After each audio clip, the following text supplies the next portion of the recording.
Le Christ est ressuscité. Vous êtes encore timide, le Christ est ressuscité. Si nous, chrétiens, nous ne le proclamons pas, qui va le proclamer? Est-ce que quand vous vous êtes levé ce matin et vous avez regardé vos réseaux sociaux, je suis sûr que certains l'ont regardé, parce que beaucoup, dès le début, dès qu'on se lève, tac, on va sur son smartphone et on regarde les réseaux sociaux, c'est pas obligé d'ailleurs. Eh bien, est-ce que vous avez vu que le Christ est ressuscité sur les réseaux sociaux? Si, heureusement, peut-être sur certains profils, mais voilà, c'est la nouvelle des nouvelles qui est toujours nouvelle et qu'il nous faut proclamer. Et c'est le cri de victoire des chrétiens, pas simplement à Pâques, mais tous les jours, car tous les jours, c'est Pâques. Je partirai, chers amis, d'un constat qui n'est ni un jugement, ni une condamnation, mais vraiment un constat. Un constat que beaucoup font depuis plusieurs décennies, on va dire, et de plus en plus.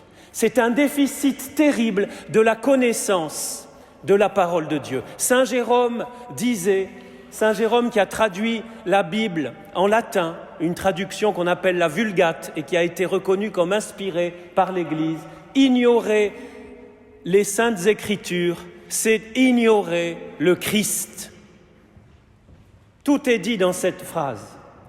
Et il y a un déficit, il y a dans toutes les confessions chrétiennes. Un ami pasteur me disait que contrairement aux idées reçues, même chez nos frères et sœurs protestants, il y a un déficit de la connaissance de la parole de Dieu.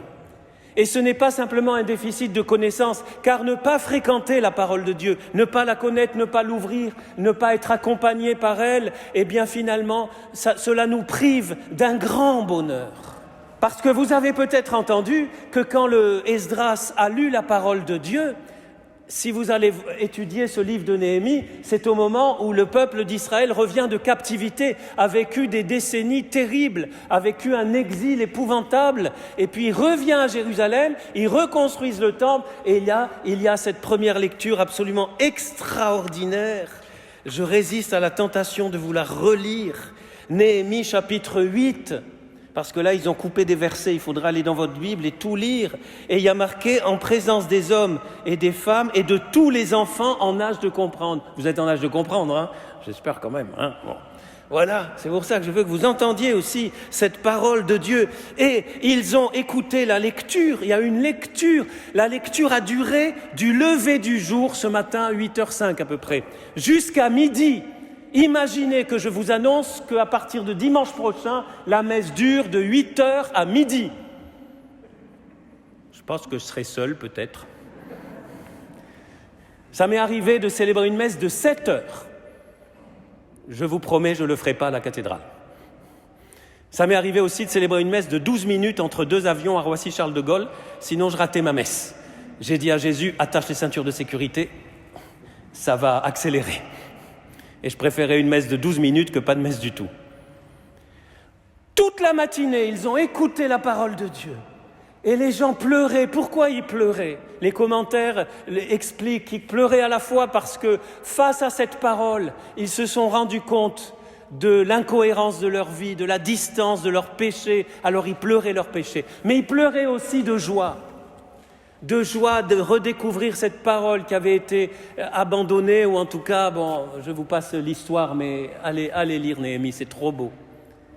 Et quand j'écoute cette parole de Néhémie, je me dis, oh Seigneur, comme on dit en libanais, Yaret, si seulement, un jour, nous pouvions, moi le premier, tous ensemble, revivre cela à chaque messe.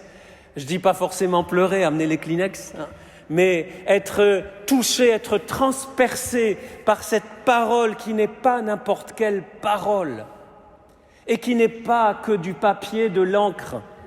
Nous ne sommes pas une religion du livre, contrairement à ce que disent certains. Le christianisme n'est pas une religion du livre. La parole de Dieu n'est pas qu'un bout de papier, voilà. Ça, c'est toute la parole de Dieu. Bien sûr, elle est là, et il faut la lire, on va y venir. Mais la parole de Dieu a un nom, c'est Jésus, le Fils de Dieu, le Verbe de Dieu. On a écouté le début de l'évangile de Luc, je vous renvoie aussi au début de l'évangile de Jean. Au début de l'évangile de Jean, que nous avons entendu, ce qu'on appelle le prologue, à Noël, il est dit « Au commencement était le Verbe, Alors attention, les jeunes, c'est pas verbe transitif, intransitif, complément d'objet direct, indirect. S'il y a l'auxiliaire avoir, on accorde. Vous connaissez toutes ces règles, hein? Bon, Jésus n'est pas une grammaire. Le verbe, ça veut dire la parole.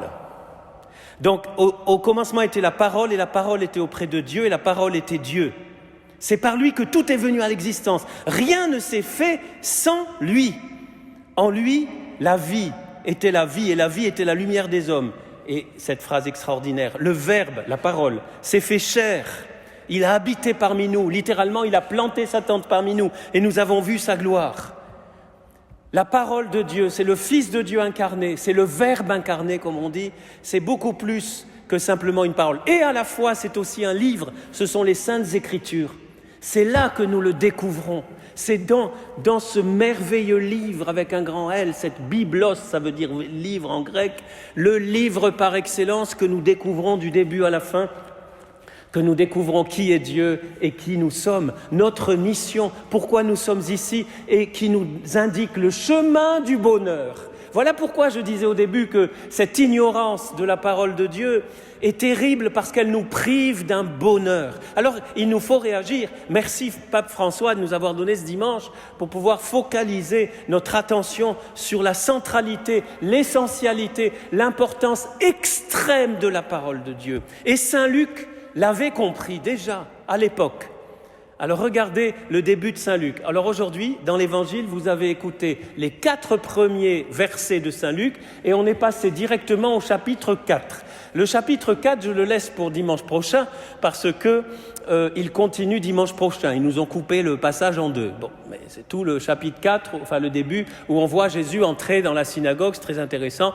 Mais je ne vais pas prêcher là-dessus, sinon nous sommes là vraiment encore même à 14h ou 15h de l'après-midi. Donc, non, je m'arrêterai sur ces premiers versets que j'aimerais relire pour vous poser une question, nous poser une question. Vous allez comprendre. Je relis. Beaucoup, dit Saint Luc, ont entrepris de composer un récit des événements qui se sont accomplis parmi nous. Événements accomplis. D'après ce que nous ont transmis ceux qui, dès le commencement, furent témoins oculaires et serviteurs de la parole. Luc est un médecin, nous le savons, par Saint Paul. C'était un collaborateur de Saint Paul. Luc, les amis, n'a pas connu Jésus. Luc n'a pas connu Jésus. Il n'a même pas eu d'apparition de Jésus. Il ne se fonde pas sur des apparitions ou sur des révélations ou sur des ragots ou sur des légendes. Il se fonde sur des éléments scientifiques. Luc est médecin, il est scientifique. Il cherche à savoir exactement. Il aurait peut-être été journaliste aujourd'hui, je sais pas, mais un peu comme un bon journaliste qui voit les faits. Comme on dit aujourd'hui, les faits, les choses qui sont factuelles. Ça, c'est le grand mot aujourd'hui, factuel, c'est factuel. Témoin oculaire, événement accompli, et il continue. C'est pourquoi j'ai décidé, moi aussi, après avoir recueilli avec précision, écoutez, tous les mots sont importants, des informations concernant tout ce qui s'est passé depuis le début, d'écrire pour toi, excellent Théophile, c'était son copain Théophile ou un ami, bon, il écrit ce livre à Théophile, un exposé suivi, afin que tu te rendes bien compte, et la dernière phrase pour moi est essentielle, verset 4, Luc 1, 4, afin que tu te rendes bien compte de la solidité des enseignements que tu as entendus. Pourquoi j'insiste là-dessus ? Parce que dans une société où règne le doute et la suspicion, où on passe son temps à nous faire douter des choses, et où on dit tout et le contraire de tout, où chacun se fait sa religion, comme on dit en italien, fai da te, bricolage, quoi, où on se bricole, moi je prends ci, je prends ça, tiens, la résurrection ça me plaît, mais je préfère aussi, tant qu'on y est, la métempsychose ou la réincarnation. Oui, ou bien je prends ci, oui, le Christ est ressuscité, mais le Christ cosmique, ou je sais pas quoi, et les énergies, et les machins, et les voilà. Et chacun se fait sa petite sauce. Eh bien, Luc, il nous dit non. Non, ça non. Il y a eu des faits, il y a eu des paroles, c'est solide, et il y a une urgence à enraciner notre vie dans la solidité des enseignements qui nous ont été transmis par les auteurs sacrés sous l'inspiration du Saint-Esprit et qui s'appellent les Saintes Écritures, la Bible qui est inspirée. Si nous ne croyons pas ça, nous avons le droit de ne pas y croire. Hein. On est libre, hein. Mais je pense que vous ne seriez pas là d'abord. Et ceux qui écoutent peut-être sur Internet cette prédication, et si vous ne croyez pas à cela, vous avez tout à fait le droit, mais vous pouvez essayer de croire. Ça ne coûte rien. En plus, c'est gratos. Combien vous avez payé pour rentrer dans l'église? On pourrait faire payer. Hein. Entrer à la messe, 15 €. Moi, je mettrais 50 € au moins. Hein. Bon. Non, c'est gratuit, parce que l'amour de Dieu est gratuit. Donc, on peut toujours essayer de s'ouvrir à cette parole. Mais pour nous qui croyons ici, aujourd'hui, ce matin, qui croyons en cette parole, il nous faut être fortifiés. Et ma question du jour, c'est est-ce que Pierre, je me la pose à moi, si vous voulez vous la poser à vous, faites comme vous voulez, je vous le propose. Est-ce que je me rends compte, est-ce que je me rends bien compte, dit Saint Luc, de la solidité des enseignements que j'ai entendus? Est-ce que je suis absolument sûr, certain, je me rends compte non seulement de la solidité, mais de l'importance de ces enseignements avec le sommet qui est l'Évangile, non pas simplement pour avoir une bonne opinion, ce n'est pas une enquête d'opinion, mais parce que je sais que sur ce fondement peut reposer le bonheur de ma vie, la paix de ma vie. Je sais que cette parole n'est pas du blablabla, que cette parole n'est pas une série de théories, n'est pas une série de discours, mais que cette parole, comme dit la parole elle-même, est agissante, donne la force, donne la paix, donne la joie, donne l'espérance et donne surtout l'amour, qu'elle accomplit ce qu'elle fait. C'est une des grandes différences entre Dieu et nous. Il y en a beaucoup de différences, hein. Mais c'est que quand Dieu dit, cela est. Premier verset de la Genèse. Il dit et cela est.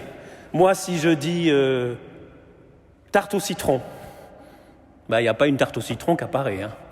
Bon, il ne faut pas essayer. Hein. Voilà. C'est pas parce que je dis que cela est. C'est même pas parce que j'essaie de prêcher la parole comme prêtre et que de me prêcher à moi-même, de vous prêcher, que tout ce que je dis, je vais réussir à le faire. Par contre, je vais essayer, je vais un peu réussir avec la grâce de Dieu et petit à petit, pas après pas, mettre en pratique cette parole, car finalement, à la fin du compte, si vous voulez oublier tout ce que j'ai dit, oubliez-le, mais n'oubliez pas ça, le bonheur consiste non pas simplement à connaître cette parole, mais à la mettre en pratique. Heureux celui qui écoute la parole de Dieu, dit Jésus, et la met en pratique. Seulement, pour la mettre en pratique, il faut l'écouter. Heureux celui qui écoute, et pour l'écouter, il faut la fréquenter. C'est tout bête, pardonnez-moi d'être très simple ce matin, mais parfois il faut redire les choses simples. Pour l'écouter, pour la connaître, il faut l'écouter, et l'écouter à la messe une fois par semaine, 10 minutes, un quart d'heure, 20 minutes, même une demi-heure, c'est très insuffisant. C'est même pas le minimum vital. Heureusement, il y a déjà ça. Mais cette parole, elle doit nous accompagner. Je finirai par une citation du pape François assez amusante qui vous le dira. Cette parole, l'expérience prouve que depuis 2000 ans que cette parole agit, que cette parole, encore une fois, donne une paix, une joie, un bonheur, une force, que rien ni personne ne pourra nous enlever. Amen ou pas amen? Amen. Ça, j'ai trouvé l'origine de ce amen ou pas amen. Parce que certains disent, pourquoi le Père Pierre, il dit amen ou pas amen? Eh bien, c'est dans Néhémie 8. Et tout le peuple levant les mains, alors je ne vous demande pas de lever les mains, hein, et tout le peuple levant les mains répondit, amen, amen. Et vous savez ce que ça veut dire amen? Qu'est-ce que ça veut dire amen? C'est pas amène-moi la tarte au citron, hein? Non. C'est quoi? Amen. Hein? Oui? C'est pas mal. Je crois, oui, vous avez tous raison, hein? Je crois, oui. Qu'il en soit ainsi. Autrefois, on disait, à la messe tridentine, on dit encore ainsi soit-il, così sia en italien. Ainsi soit-il, c'est pas mal. Mais alors, je vais vous dire l'origine du mot amen. L'origine du mot amen, parce que je connais l'hébreu, j'ai vécu 2 ans à Jérusalem, j'ai étudié ça.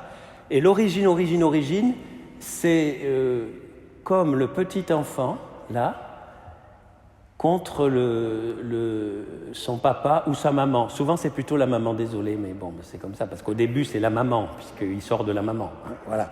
Donc, c'est le petit tout nouveau-né qui est contre le sein de sa mère et qui adhère.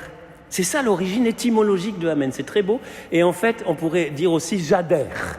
C'est très à la mode aussi de dire j'adhère. J'adhère. Non seulement je suis d'accord, mais je veux, je prends. Je dis souvent que si j'étais pape, et je ne le serai jamais grâce à vous, grâce à Dieu, pardon, grâce à vous aussi peut-être, je ne serai jamais, mais j'introduirai un nouveau rite dans la parole de Dieu qui serait une communion à la parole. Je rêve de ça. Je ne sais pas si le pape François un jour m'entend, un jour s'il est au téléphone. Peut-être tu ne pourrais pas introduire juste après la lecture par le diacre une espèce de procession où chacun, j'ai failli vous le faire, mais à cause du Covid on ne peut pas, où chacun vient et met la main sur l'évangile et dit « Amen, j'adhère, je prends, je veux vivre cette parole ». Ce serait beau, hein, une communion à la parole. Vous savez que dans la messe, il y a deux tables, la table de la parole et la table eucharistique. On a la communion à la table eucharistique, mais on n'a pas la communion à la parole. On pourrait introduire une... Normalement, c'est quand on dit « Gloire à toi, Seigneur » ou « Louange à toi, Seigneur Jésus ». Voilà, normalement, c'est ça, mais c'est un peu court, quoi. Alors, c'est pour ça que de temps en temps, je vous dis « Amen » ou pas « Amen » ? Amen. Ça veut dire j'adhère, je veux, je prends, je sais que ça va être très difficile, que j'y arriverai pas, que c'est au-dessus de mes forces. Déjà dans le Deutéronome, le peuple dit mais c'est au-dessus et Dieu répond ne dis pas c'est au-dessus de tes forces parce que s'il nous le demande c'est qu'il nous donne la force de le vivre. Ça s'appelle l'Esprit Saint. Il nous donne l'Esprit Saint, le même Esprit Saint qui a inspiré la parole, le même Esprit Saint nous donne la force de petit à petit, essayer de la mettre en pratique. Eh bien, je finis avec un témoignage et une citation. Un témoignage sur ce j'adhère, et pour vous donner envie, me donner envie, nous donner envie de prendre cette parole à la maison tous les jours. Alors, vous pouvez la prendre sur votre smartphone, c'est pas mal, il y a des très très bonnes applications qui vraiment peuvent aider beaucoup à rentrer dans la parole sans forcément suivre un groupe biblique. Parce que certains me diront, mais Père Pierre, c'est trop compliqué la parole. Alors ça, c'est la grande excuse. La grande excuse pour se libérer la conscience, c'est trop compliqué. Ne jugez pas et vous ne serez pas jugés. C'est compliqué, oui ou non ? Oui ou non ? Ce que t'aimerais qu'on te fasse, fais-le aux autres. C'est compliqué, oui ou non ? Heureux ceux qui pardonnent, les miséricordieux, ils seront pardonnés. C'est compliqué ou non ? Délivre-nous de tout mal, c'est compliqué ou non ? Notre Père qui es aux cieux, que ton nom soit sanctifié, c'est compliqué ou non ? On pourrait prendre quasiment presque tous les évangiles, presque. Je vous concède que d'autres passages, dans le Nouveau mais surtout dans l'Ancien Testament, sont un tout petit peu compliqués et qu'il faut là quelqu'un pour nous guider. Il existe des groupes bibliques, il existe des excellents outils sur Internet, il existe des applications de Bible excellentes, mais tout cela est bon. Mais un conseil d'amis, soyons pratico-pratiques, ayez votre Bible en papier. Il faut l'avoir. Un chrétien doit avoir une Bible en papier. Même quand ça sera encore plus technologie, tout ça, connecté, machin, rien ne remplace. À côté, avec une bonne Bible en papier. Pour aller voir, par exemple, aujourd'hui, qui nous ont coupé, ils sont passés de Luc 1 à Luc 4. Et puis vous lisez et vous vous faites aider. J'espère qu'on va lancer dans la paroisse cathédrale très prochainement un groupe biblique. On est en train de voir à quel moment, et parce que c'est important aussi pour ceux qui veulent prendre 1 heure par semaine avec d'autres chrétiens pour partager la Bible. Mais ce que je voulais vous dire, voilà, pour finir, un témoignage et une citation. J'en suis déjà à 18 minutes, oui, alors ça va durer 2 minutes. Alors, un témoignage, c'est quand j'avais 18 ans, hier, à Jérusalem, un jour de Simchat Torah. Si vous avez des amis juifs, vous connaissez la fête de Simchat Torah qui conclut toutes les fêtes du début d'année vers septembre, là, Rosh Hashanah, Yom Kippour, etc. Et il y a Simchat Torah, c'est littéralement la joie de la Torah. La Torah, c'est la Bible, en gros, je résume. La Torah, c'est les 5 premiers livres de la Bible, c'est le Pentateuque, nous on appelle ça le Pentateuque, c'est vraiment la loi du Seigneur, la Torah. Et dans une synagogue, il n'y a pas un tabernacle. Si, il y a un tabernacle, mais dedans, il n'y a pas Jésus Eucharistie, bien sûr, on a des différences de foi là, à ce niveau-là, mais il y a les 2 rouleaux de la Torah qu'on ne touche pas. Quand on lit, on a un petit, une espèce de petit, comment on dit, un stylet, merci, un stylet avec comme un doigt en argent et on touche comme ça, on ne touche pas. Il y a presque, c'est pas une présence réelle au sens eucharistique, mais presque pour nos amis juifs, c'est très très fort la Torah et le tabernacle de la Torah. Et à Simchat Torah, ils sortent les rouleaux de la Torah. Et je me souviens encore, dans cette synagogue de Mea Shearim à Jérusalem, où j'ai participé à cette prière, un vieux rabbin, il avait au moins 75-80 ans, avec une barbe blanche comme ça au moins. Et qui avait les 2 rouleaux de la Torah dans ses mains, dans ses bras, et qui le serrait, et il dansait, il faisait les petits trains, vous savez, où on danse, et il dansait, il voltigeait. Mais écoutez, il y avait une joie, rien qu'en vous le racontant, je l'ai raconté hier soir, j'en ai la chair de poule encore, ça fait plus de 40 ans, je m'en souviens comme si c'était hier. Une joie spirituelle, une joie, il dansait comme aucun homme n'aurait dansé avec la plus belle des femmes de l'univers. Comme si c'était plus, j'allais dire, avec un amour. Et vous voyez, adhérer, amen. Ce jour-là, j'ai compris que la parole de Dieu, c'est pas que de l'encre et un papier. Ce jour-là, j'ai compris que tomber amoureux de la parole de Dieu, ça change votre vie. Et c'est la prière que je fais pour vous, pour moi. Mais pour cela, comme dit le pape François, il nous faut très concrètement, pour que ça ne reste pas très spirituel, vous savez, comme ça, ouais, il a bien prêché, le Père, on s'en fiche, mais que ça soit très concret. Eh bien, je finis par une citation du pape François qui remonte à 2017, c'est pas vieux. « Que se passerait-il si nous traitions la Bible comme nos smartphones ? Si nous faisions demi-tour pour la récupérer lorsqu'on l'a oubliée ? Moi, j'ai tout sur mon smartphone. Qui va célébrer les messes, les sacrements, les baptêmes, mon calendrier, les applications pour aller sur le compte, les codes de sécurité quand vous faites un retrait, et puis vous avez tout ce que vous avez. Et les rares fois où je ne sais plus où il est, aïe, l'angoisse. Je ne pense pas être le seul dans cette église. Donc, si nous faisions demi-tour pour la récupérer lorsqu'on l'a oubliée, si nous faisions attention à toujours l'avoir sur nous, même en version de poche, il existe des tout petits évangiles comme ça. Si nous lisions les messages de Dieu dans la Bible, comme nous lisons les messages dans nos téléphones portables. Je vous laisse méditer sur cette citation et que le Saint-Esprit nous aide à davantage fréquenter cette parole qui est source de vie, qui est lumière sur nos pas, force dans nos épreuves et qui nous donne un bonheur que rien ni personne ne pourra nous ravir. Au nom du Père et du Fils et du Saint-Esprit.